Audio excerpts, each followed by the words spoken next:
નમસ્કાર, હું Rinku Prajapati public India ન્યૂઝમાં આપનું સ્વાગત કરું છું। શરૂઆત કરીએ આજના સમાચારની। 15 વર્ષીય કિશોરી સાથે બળજબરીપૂર્વક સેલ્ફી ફોટો પાડી વાયરલ કર્યો। પોલીસે પોક્સો એક્ટ હેઠળ ગુનો નોંધ્યો।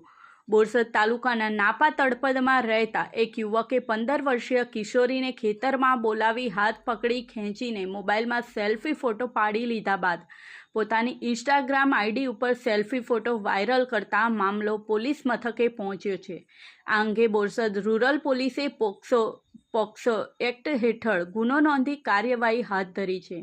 બોરસદ તાલુકાના નાપા તળપદ ગામમાં રહેતા શખ્સે ગત જુલાઈ માસમાં 15 વર્ષીય કિશોરીને પોતાના ઘર પાસેના ખેતરમાં બોલાવી તેણીનો હાથ પકડીને પોતાની પાસે ખેંચી હતી અને પોતાના મોબાઈલ ફોનમાં આ કિશોરી સાથે સેલ્ફી ફોટો પાડ્યો હતો।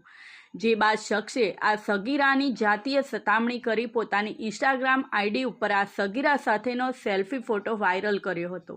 આ અંગેની જાણ એ સગીરાના પરિવારજનોને થઈ હતી, જેથી સગીરાના ભાઈએ શખ્સને ઠપકો આપ્યો હતો। દરમિયાન ઉશ્કેરાયેલા શખ્સે ગમે તેમ અપશબ્દો બોલી સગીરાના ભાઈને જાનથી મારી નાખવાની ધમકીઓ આપી હતી। આ અંગે સગીરાના માવતરની ફરિયાદને આધારે બોરસદ રૂરલ પોલીસે શખ્સ વિરુદ્ધ ભારતીય ન્યાય સંહિતાની કલમ 75, 351, 352, પોક્સો એક્ટ કલમ 12 તથા આઈટી એક્ટ કલમ 66 મુજબ ગુનો નોંધી કાયદેસરની કાર્યવાહી હાથ ધરી છે। આ સાથે આજના સમાચારને અહીં સમાપ્ત કરીએ છીએ।